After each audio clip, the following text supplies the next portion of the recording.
Okay, so here we are again, our forum on the 6th of February, 2024. So I'd like to start in the broad subject of trauma, meaning the trauma state, not so much traumatizing events, even though the word trauma is often stretched to mean something bad, something unfortunate. But looked at more clinically, it is a condition,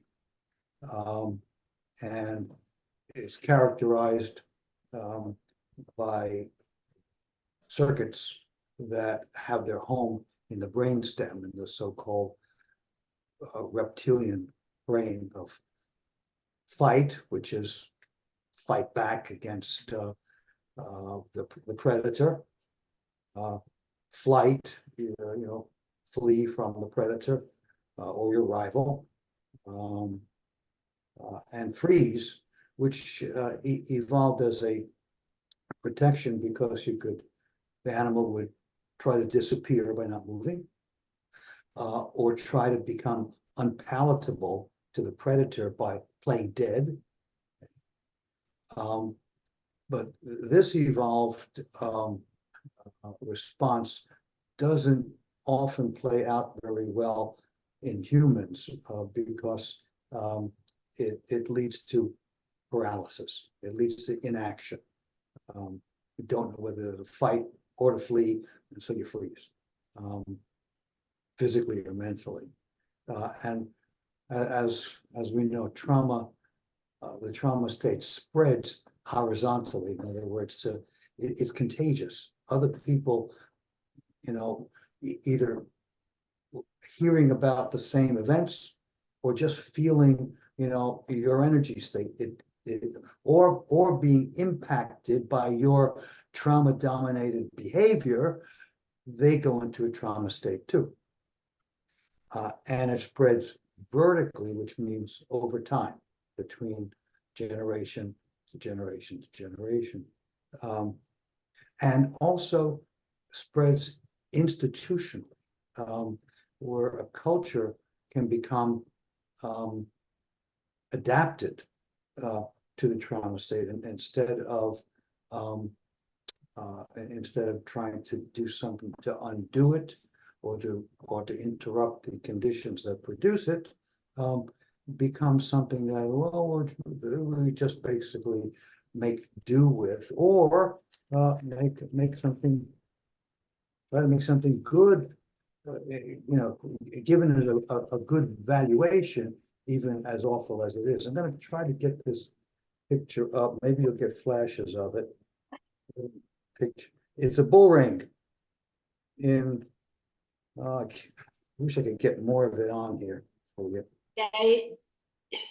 Mike, I want you to go into more detail about what you're talking about. Like, give us an example. I kind of get it, that this idea of normalizing trauma. Yes. Well, here, this was one. It may be the biggest arena on Earth. My guess is that there are 100,000 people, and they are, in something, in what's become a revered tradition of watching a magnificent animal get tortured and killed. And it's something that has great staying power in the culture. So there's an extreme fight going on, and the matador is defying the impulse to flee, and the whole spectacle is elevated in the culture. Can I put the Super Bowl in the same category? Exactly. I mean, look at the intensity of the fandom. Watching guys. There's going to be a certain amount. Nobody knows the percentage. But a certain amount of serious life-altering injury that's going to come either immediately or in a delayed way to some of these gladiators. I've heard it described as watching millionaires beat each other's brains out. Beat each other's brains out for the profit of some billionaires. Yeah, right. Right. And look, and the thrill to all of us who are watching, and it's very hard to actually watch the game and not get drawn into the excitement. Speak for yourself. Well, I don't watch, because I get drawn in, I become one of the crowd to some extent. Yeah. So I won't watch. Hmm. And it's funny, I said that these spectacles become an elevated cultural event, and of course, El in elevated is Hebrew for God, which comes directly from Sumerian, Ilu for God. So,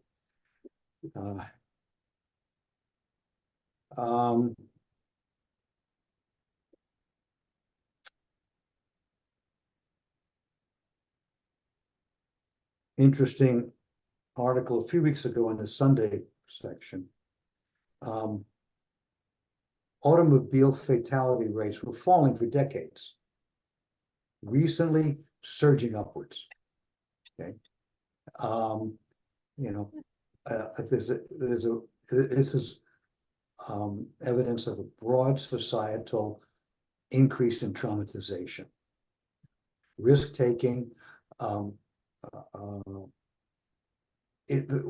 feeding into it is the traumatizing effect of the pandemic, which has made everybody more fearful.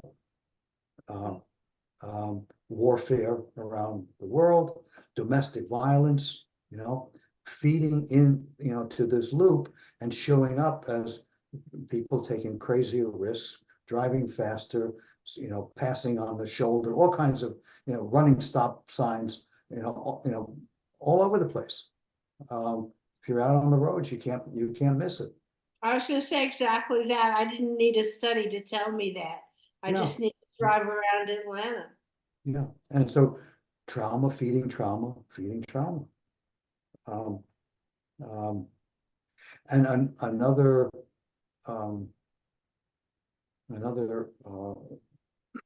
side to this, the mass shootings and the school shootings, they are producing, a very pathological freeze response. We're in paralysis, as a society, seemingly unable to do anything about it other than talk. Nothing gets done. I mean, it's astounding, and we go into a long debate about why it's happening here and not happening in other countries, having to do with the origin of this country and all of that. But still, it's like it's just astounding paralysis when it's so obvious all of the relatively easy and rational things that could be done. Okay, here's another good example of paralysis, and bring it up because it has a nice angle on the story. In the United Kingdom, there was a faulty IT app being used by the Postal Service, and it was producing false reports of postal embezzlement. Lives were ruined, people thrown into jail. It was incredibly destructive. And despite the efforts of journalists and many lawyers, this went on for 16 years, unstopped. Just kept happening over and over again. Totally innocent postal workers, postmasters, getting thrown in the clink until there 16 years. 16 years until somebody got together a documentary TV show, and within 1 week, the Prime Minister proposed a new law that dealt with the commercial and governmental promoters of this system, resulting in exoneration and reimbursement in 1 week. What I like about that piece of a otherwise awful story, is the power of a story. Okay. I'll give you a little clinical gem. How that can work at individual level. Sometimes what I've engineered is while working in some really unfortunate event in somebody's early life,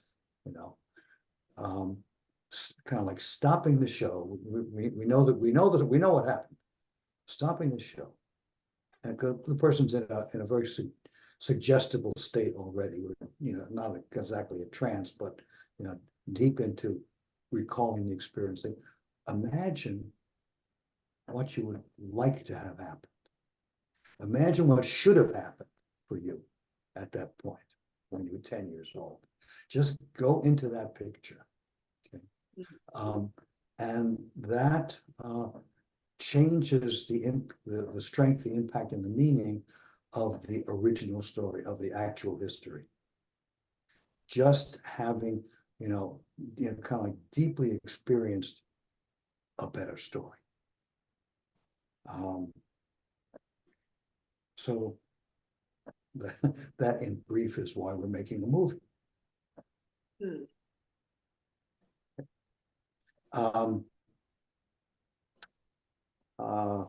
Other articles coming up about paralysis, because it's the kind of thing that gets people staying where they are when obviously the floodwaters are rising, and they don't get out in time and either drown or have to get rescued.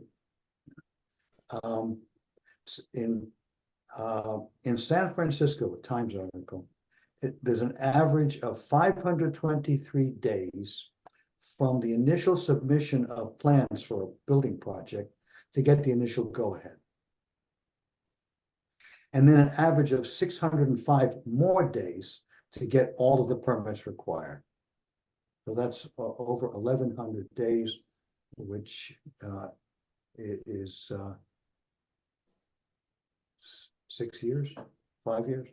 Bill Maher has been talking about that on his show for years, that it took him like a decade to put solar panels on his house.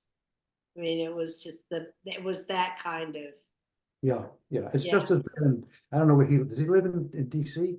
Because I know it's no. In his case, it's probably close to Los Angeles. I know an architect who has projects in DC, and he says it's just the contractors and architects just tear their hair out trying to get things done. Anyway. But why is that? What's the source of that? Why? Well, it's a manifestation in a culture living in trauma, easily taking the route of paralysis, of freeze, out of fear. And there are layers to it. You also have the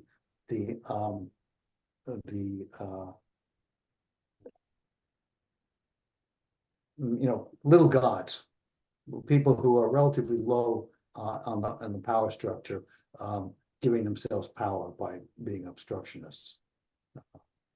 Because don't you think that there's this big, I've never seen such a big gap between the behavior of politicians and the beliefs and the desires of the population at large.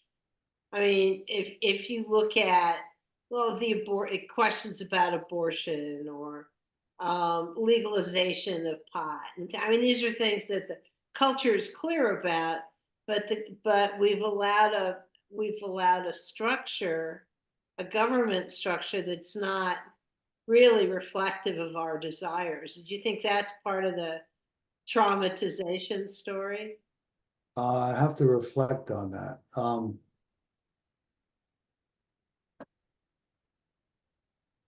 I'm sure there's a connection, but I don't know if I can come up with one uh, right now.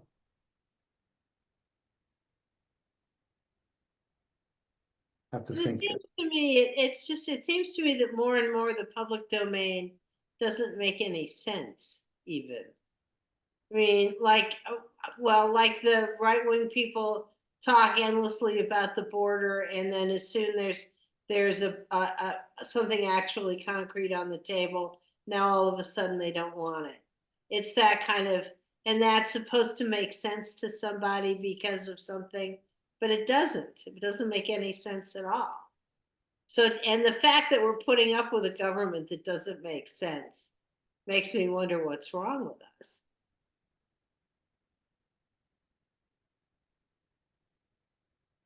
Sorry, am I blabbering? Yeah, no.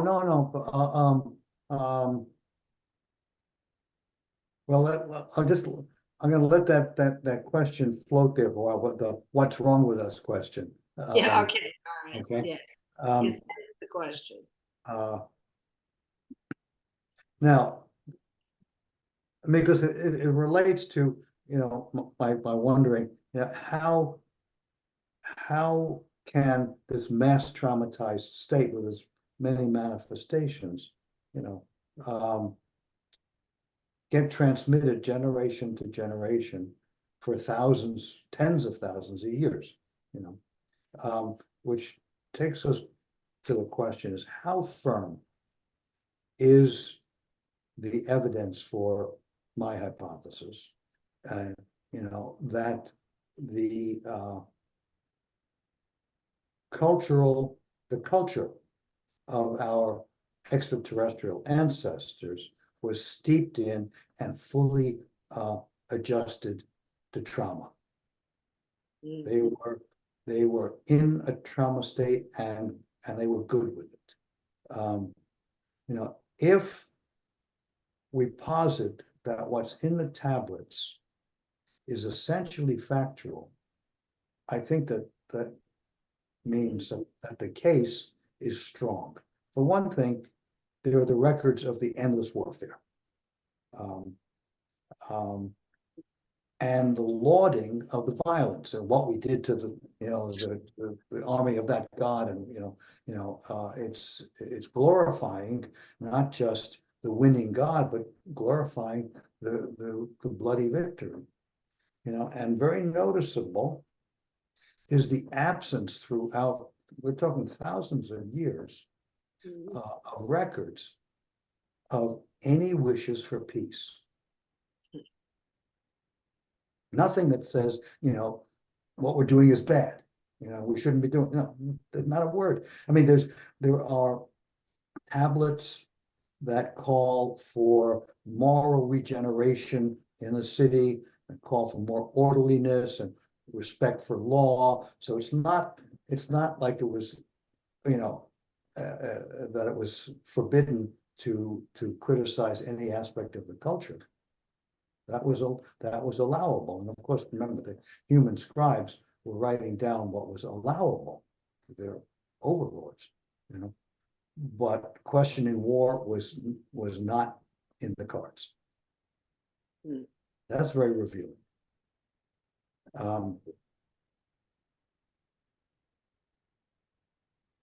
And the tablets, tell us that there's an advanced civilization on a planet that's livable in deep space because of a protective shell of gold above its atmosphere, and it's in a vast elliptical orbit. We know now from the prevalence of planets that are in elliptical orbits that they had to be ejected from their original circular orbits around their star. So the planet that became Nibiru was ejected from an orbit closer to the sun.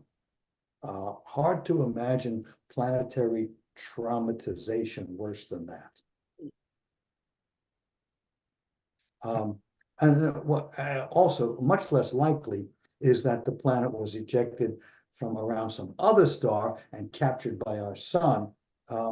That's much less likely, but in any case, that's just as terrifying for the population.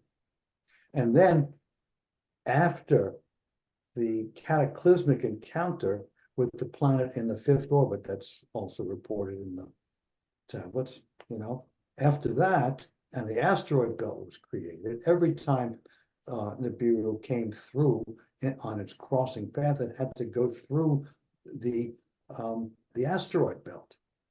So the cataclysm crashing into with the moon, its moon crashing into Tiamat, and then passing through the asteroid belt repeatedly. Planetary, they're facing the possibility of planetary disaster and wiping out all the surface life, as we know happens on Earth every once in a while. So,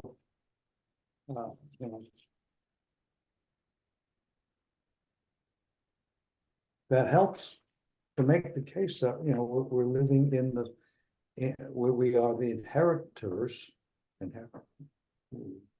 we are the heirs, of the traumatization of the humanoid race on Nibiru through whatever route you want to think of it coming to us, whether it's it's got an epigenetic component, whether it's purely cultural, whether it's in the field, whether it's in the vibe, that we are living in their fate. But no other animal on Earth appears to have suffered that affliction. That's right. And no other animal suffers it even in real time. In other words, an animal is either killed, or survives and shakes it off, and apparently doesn't think about it, doesn't worry about it. I'm not sure about that, but they're not born or raised up with that affliction. Well, I think they shake it. I mean, the only ones that seem to get stuck in are those that are very close to us, like our dogs. And they of course are closest to us. Well, yeah. I mean, an animal that gets traumatized, gets greatly scared by something, is always scared of that something. Of that something, yeah. Yeah, because of the learning. And again, those that generalize it, like those that become scaredy cats, so to speak, again, they're close to us. So that's not a really good indicator of what happens to felines in nature. Do they generalize having been shot at, or do they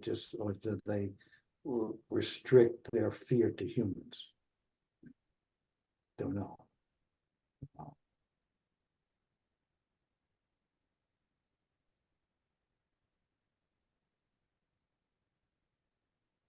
Well, one of the things I'm going to get to what to do about it. Some thoughts about that later on, but we already touched on one, and that is to pay attention or learn about the story, or about what actually happened.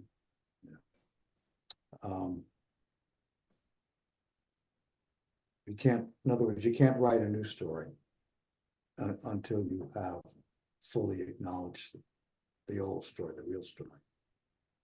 Well, Mike, is this somewhat brought down to a more micro seen is like if someone is acting like a bully towards oneself, and you have some knowledge of how bullies act and why they act like that somewhat, is that you can peg them as belonging to that behavior, bullying behavior, and use that as a separation way to separate them from you.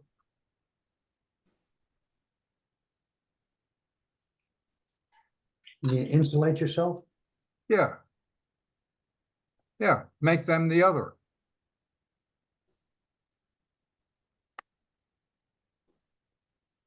In other words, say, oh, I don't know what that is. That I do not identify with that, and that is some kind of illness, and it's not it's not so normal in society. It's not needed.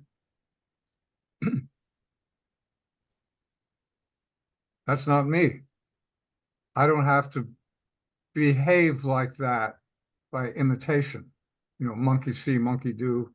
I don't have to behave like that myself. Now, can that kind of insulation and separation be accomplished society-wide? I don't know. Maybe. Along with that, parallel with that, is that behavior of him, has nothing to do with me. Yes. It's all his story. So, I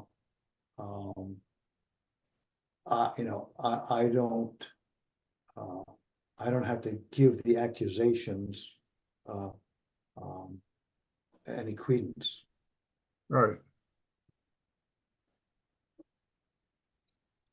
I heard an instructor once say that, an instructor once say to the student group, the history of the world is basically a history of one wacko after another. Okay, if you accept that, as a student might, and you see currently some governmental official behaving like a wacko, it is pretty easy to say, oh, there goes one of those historical wackos right in front of us, and thereby separate yourself from some of that behavior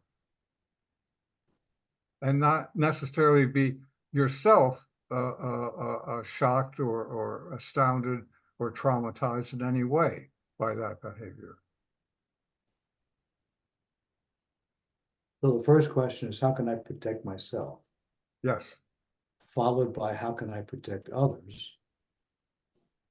Followed by how others can protect themselves. Yes, protecting others is through helping them to protect themselves. And then that's followed by, how can we do anything about the perpetrators, about the transmitters? And one way, of course, one very effective way, which you're suggesting, I think, is that if what they are dominated by doesn't spread so effectively, then it tends to die out. It does. It will tend to die out. Yes, right. And I think there are good cultural examples of that, where things tamp down over a few generations.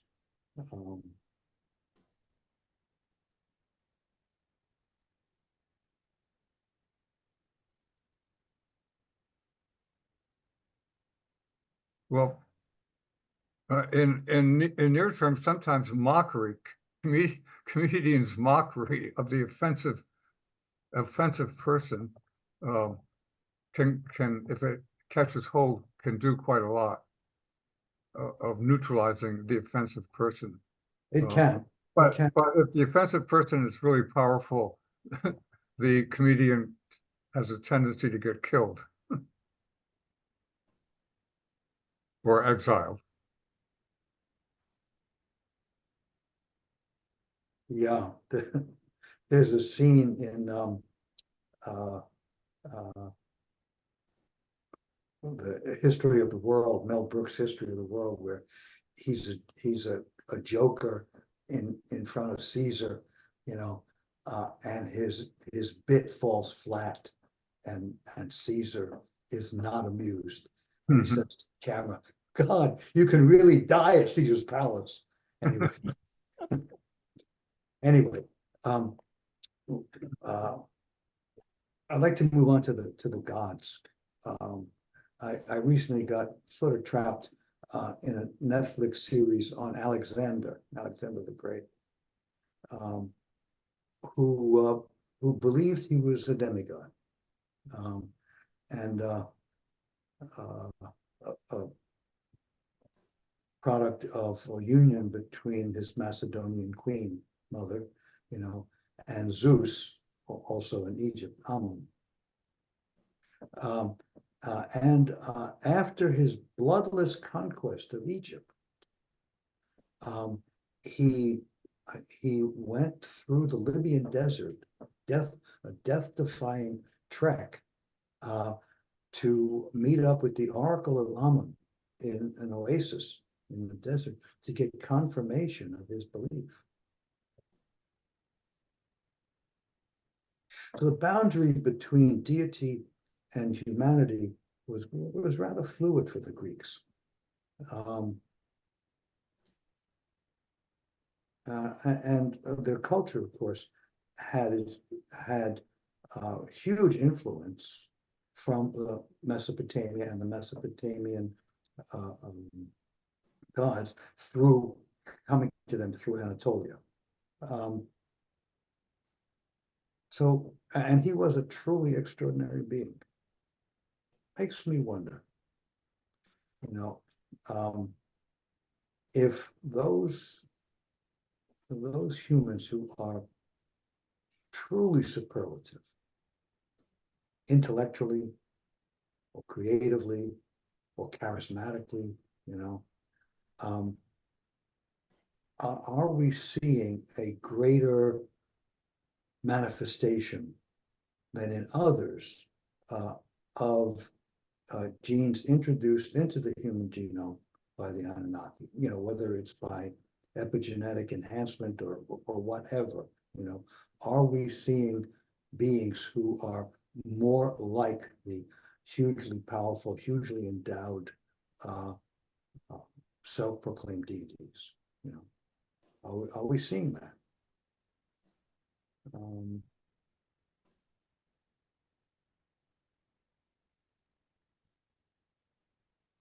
Well, it seems like at some level that ought to be testable.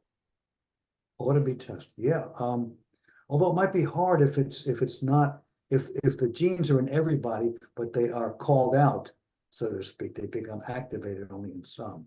That would be harder Well, to. that's a possibility, but I think actually what you'd want to look at is I think we are going to get a pretty good idea of the chronology with which our genetics changed.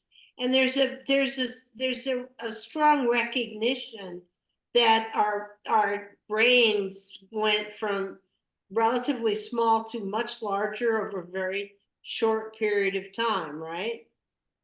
Yes, if I take the volume change, you know, plus, yeah, anyway, by my calculation, the power of the brain increased by a factor of about 60,000. Yeah, I mean, Jack, and that was around what time? I mean, that happened in a relatively short period of time, and we're going to know which genes were messed with in that period of time. I don't think that's information that's far off. Well, probably not. Matter of fact, someone, anyway, I have an article I want to read about. Wait, maybe I'll jump into it now. Break my order of thought here, but you know, I think we're agreed that we're getting closer and closer to somebody finding the so-called smoking gun, finding the incontrovertible evidence that here's an intrusion. You know, Yeah. here's a diversion right here. Okay. And the place would be, you know, relatively easy to date because it's the transition from Homo erectus to the earliest Homo sapien. That's right. That's right. There's a Someone, window of time that in which those giant changes happened. And the other thing we're going to be able to follow is, excuse me, is the introduction of various retroviruses. Have we talked about this before? This idea that retroviruses are really going to give us a chronology. And oh, by the way, retroviruses is how you genetically modify an organism. And so, a woman whose name is at the tip of my tongue now, but was friendly with Zechariah Sitchin towards the end of his life, said that it was his opinion, and he had a wildly speculative mind, but at times, it was clear that he was right on the money. He just picked up some thread out of that cosmic stream. He was convinced that the evidence had already been found genetically and was being ignored or suppressed. That was his take on it. Who knows? But yeah, that doesn't actually ring true to me. But I don't know. I still feel like every day that well, what's his name? The astronomer that is the Oumuamua astronomer, Ari. I'm blanking on his name right now, but I'm seeing Avi Loeb. Avi Loeb. The more I see somebody of his stature, it's like he's unlocking a lot of possibilities. It's very exciting to me because that people are because he's really going out there and saying, "Come on, guys, it's time that we got outside of our boxes somehow." And I understand the boxes, but I also appreciate the need to get out of them.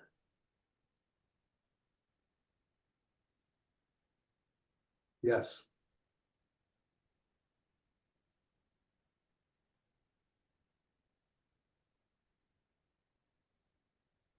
So about these gods, occurs to me that they're very much still around in replica form. Like, in the major sports, we're seeing city versus city, or, at another scale, nation versus nation.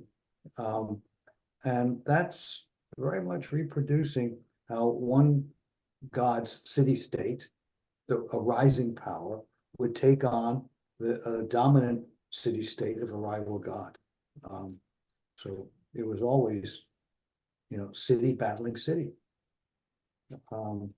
So the cult-like fandom it is a reproduction of the Mesopotamian religions and martial practices, but those were not religions in the sense that we understand religion. They have no connection with the infinite, no acknowledgement of spirit, no alignment with nature. They were cults, not religions in the sense that we understand the whole range of religions. I'm staying away from how our religions become pulled towards cult, but the essence of a true religion has nothing to do with the cults. In Mesopotamia, the deity was the focus of all civic life, and it gave human existence meaning. Christianity got pulled away from its origins. The followers of a great and pure teacher, got pulled towards an earlier Jewish longing for a savior, someone to solve all problems, cure all troubles. And in Christianity, it evolved into the entity that would save the soul from eternal torture. So, translate that, into the quasi-religious savior Donald, who is going to, keep the country from going to hell. Same thing. There's an interesting thing in some of the MAGA-verse. They talk about the opposing party as the Devilcrats.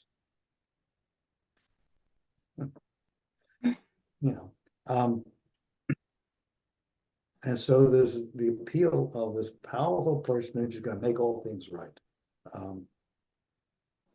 And underlying the power of story, in a malignant way,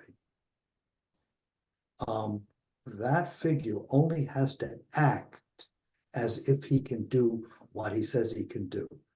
It has, no evidence is required. Just a consistent, repeated story, as Hitler pointed out, in very, very simple terms. Very, very basic words. No 4 or 5 syllable words. Very, very, keep it simple and keep saying it again and again. Now, not all the Mesopotamian gods were destructive, but the feminist in me notices that apparently none of the females were. None. Of course, none of them were in charge of cities either, except Inanna, and she could go on the warpath. She was the only female deity who could be destructive.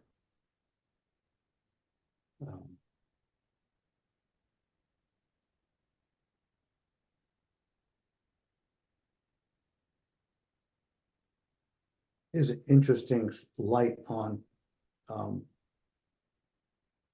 what happened to the infinite power within the Judeo-Christian Islamic tradition. There's a story about a man who is approaching execution, I think in Oklahoma, I can't recall, and he was receiving counseling from a series of religiously inspired helpers. And finally he realized that he didn't have to be a slave to an imagined deity. In his words, the weight of the world came off me because I wasn't concerned about this maniacal, narcissistic, omnicidal psychopath.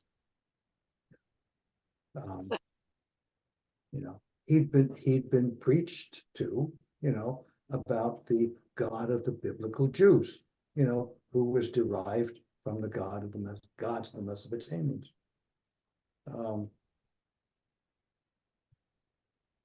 And here's a hint for us about what to do about this, and what to do about a fix.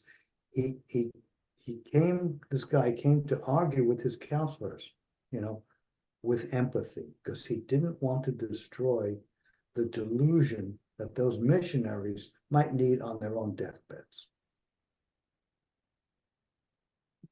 Means we have to stretch to deal with understanding and empathy with the fanatics, with those who are swept up, enthralled with a destructive, quasi-defined figure. That's no small trick. But it's anything else, any direct confrontation, any "you're wrong" kind of argument just makes it worse. Just makes it worse.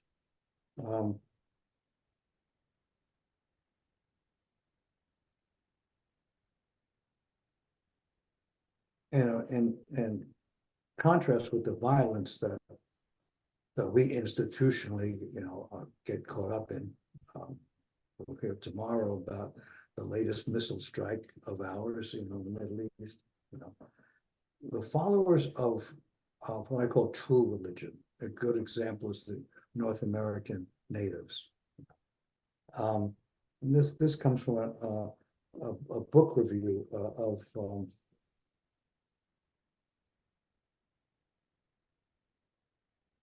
you know, I'll quote, but they are they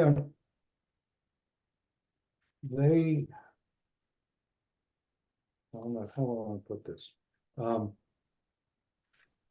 Their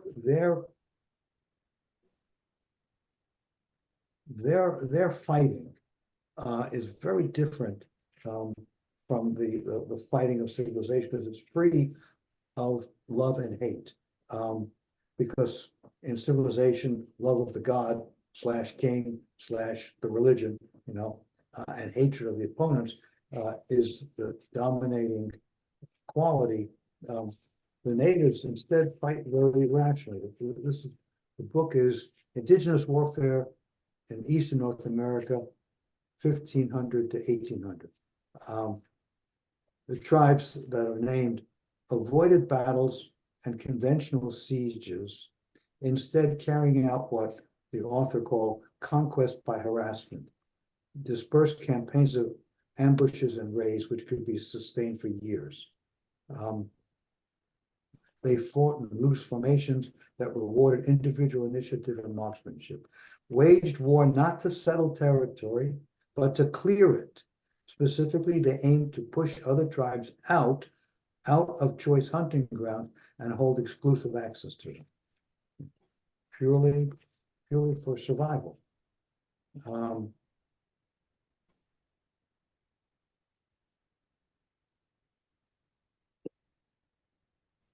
But that implies they didn't take hostages or women or, and I don't Right. think that's They- true. They wouldn't take hostages, but they could they could adopt youngsters that they took to their tribe. So they you know, it was a kind of forced immigration. They adopted children. They stole the children. Well, they stole them and then they adopted them. Well, Okay.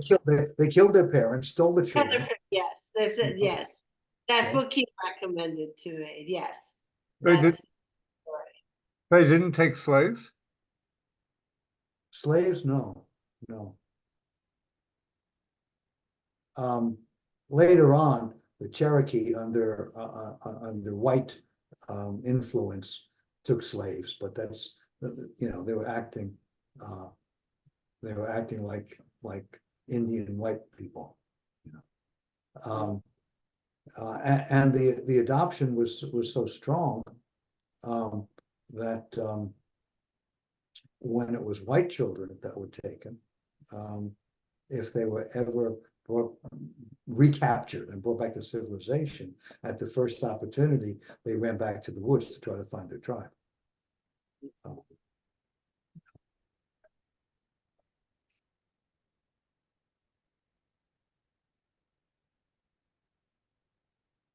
This was the North American. Yes. Not the southern tribes. Well, I'm thinking of all of North America. The Indians called Turtle Island. I don't know anything about the indigenous, you know, tribes of Mexico and Central America. Don't know too much about them, but I think from what little evidence I have, that the indigenous life is in the Americas is all pretty similar in these regards. Now, one of the things about where it overlaps with traumatization is that when the Braves went on the warpath through a more focused, violent campaign, they were in an altered state. They knew they were in an altered state and had to be ceremonially cleansed in order to be reintegrated into the tribe, because they had done things that they would never do in ordinary life, and had to be cleansed. I think there's something similar in the Western tribes, in the Plains Indians.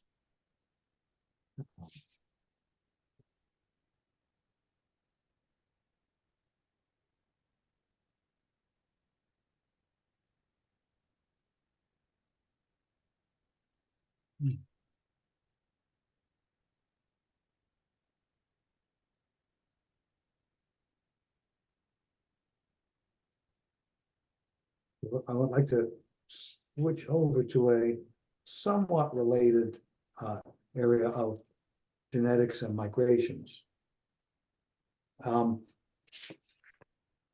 Recent studies also from scientists that are really their mission is they're looking for the origins of genetics susceptibility to certain diseases. And along the way, they're discovering some pretty interesting things. So they're analyzing thousands of genomes of people who live between, wide range, between Portugal and Siberia, between Norway and Iran, for roughly 3,000 years ago to 11,000 years ago.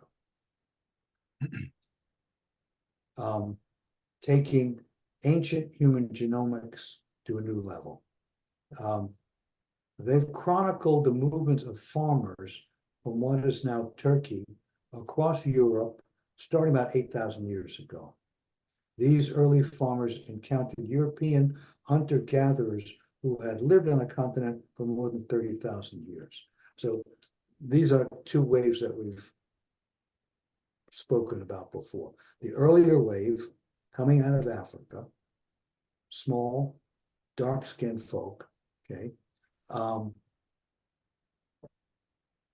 I don't know if escapees is quite the right word, but they're coming out of the world that was around the genetic laboratory of Enki and Enlil,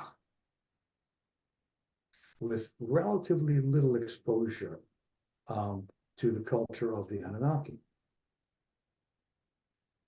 Whether they've been released into the wild to breed or whether they escaped, that's, well, we may never get clear about that. But they moved directly, and they had to take I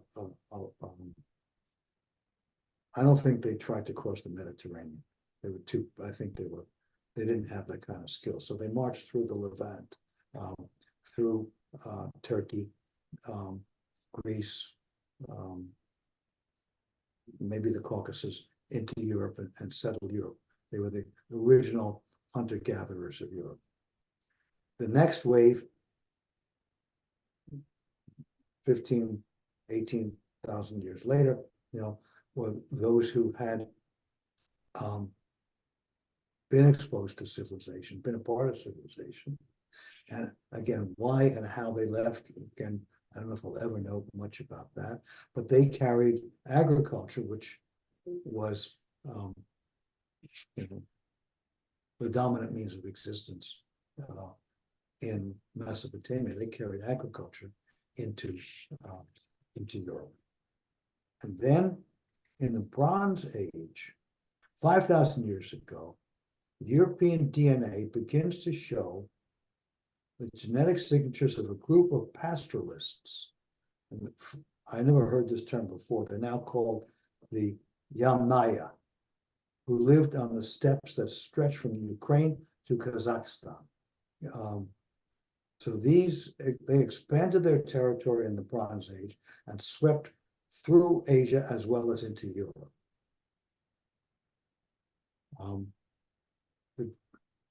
This group often wiped out the farmers, though they also had peaceful relations and intermixed in other places.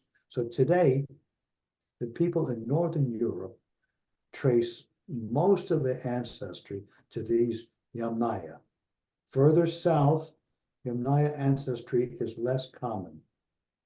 People there instead have more ancestry from the Near East farmers and from Europe's earlier hunter-gatherers.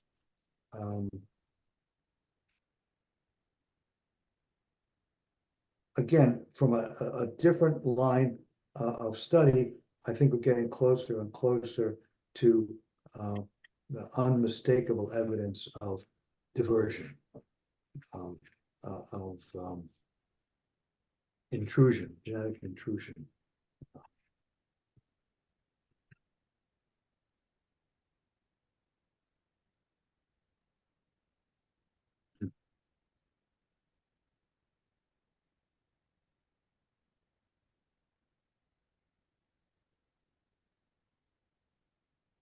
So the details keep coming up. Once again, nothing that's been discovered in anthropology or geology or astronomy or genetics, currently, none of it challenges the evolution diverted hypothesis. And some of it is very nicely congruent with it. So it's getting interesting, more interesting.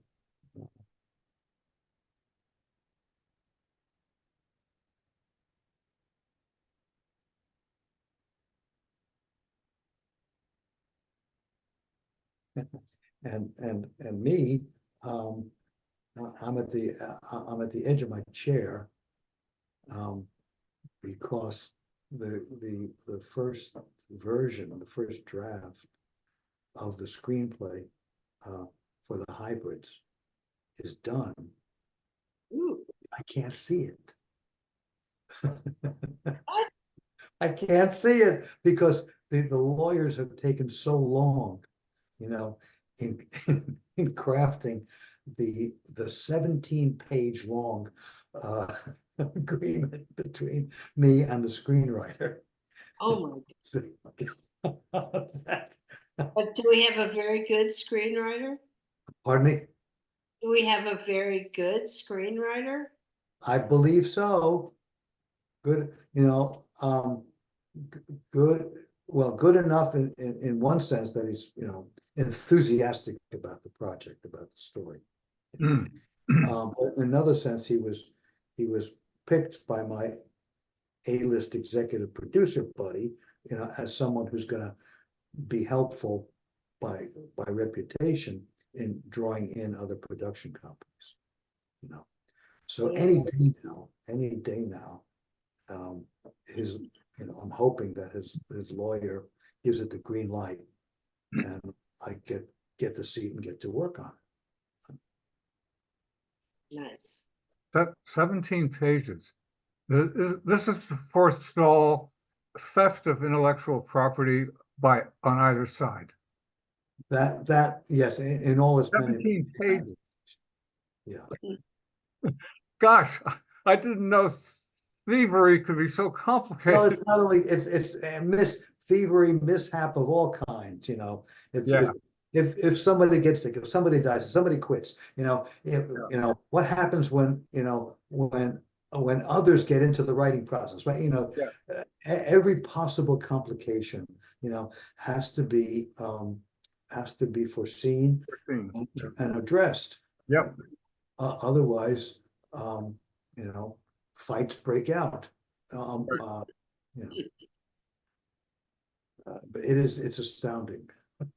It is astounding. And fights break out anyway. But it's not astounding that fights break out. It's astounding what you have to go through, to hopefully prevent them. Yeah. And the other thing about agreements like this, is that it may not prevent a fight from breaking out. It might not prevent the lawsuits. It just gives the party that's that is in the right, more to stand on, if it becomes contentious.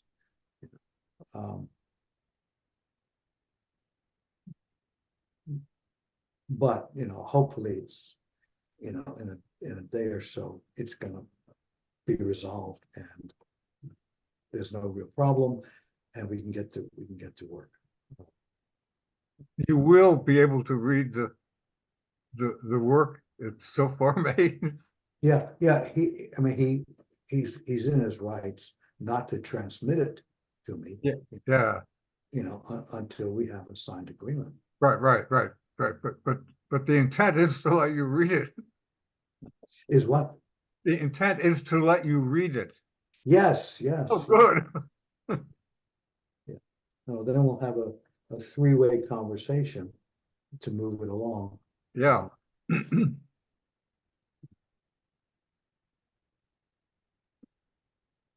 It's like, I'm dying to see it, and I just Has the producer read it? nobody's read it. Nobody, just the maker, the author. Yeah, Yeah, okay.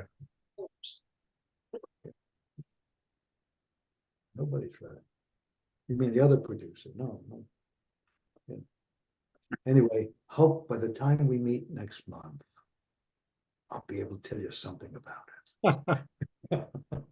Gotta be. It can't. Allowed in the agreement? The legal logjam cannot go on for another month. I think we're talking days. And then I get a job. My job. I get a new job, which is since we're going to start soliciting other production companies.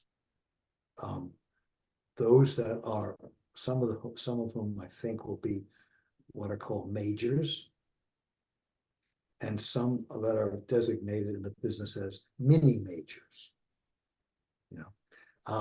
I've got to produce a short readable version, like 10 pages, because you can't expect some producer who gets flooded with stuff to read 120 pages to see if it's good or not. They've got to have a condensed version, so I get that job next, which is fun.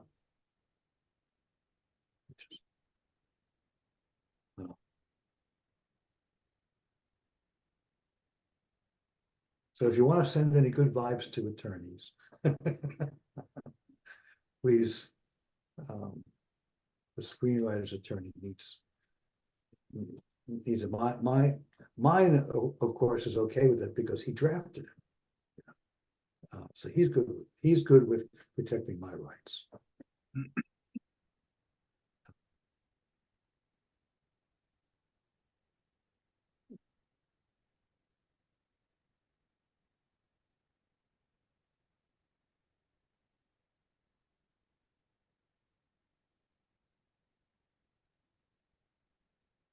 Well,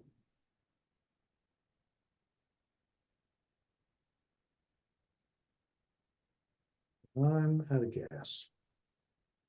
And, Mike, Reeve never made it, but I'll tell him how to get the recording, because very soon we'll stop the recording.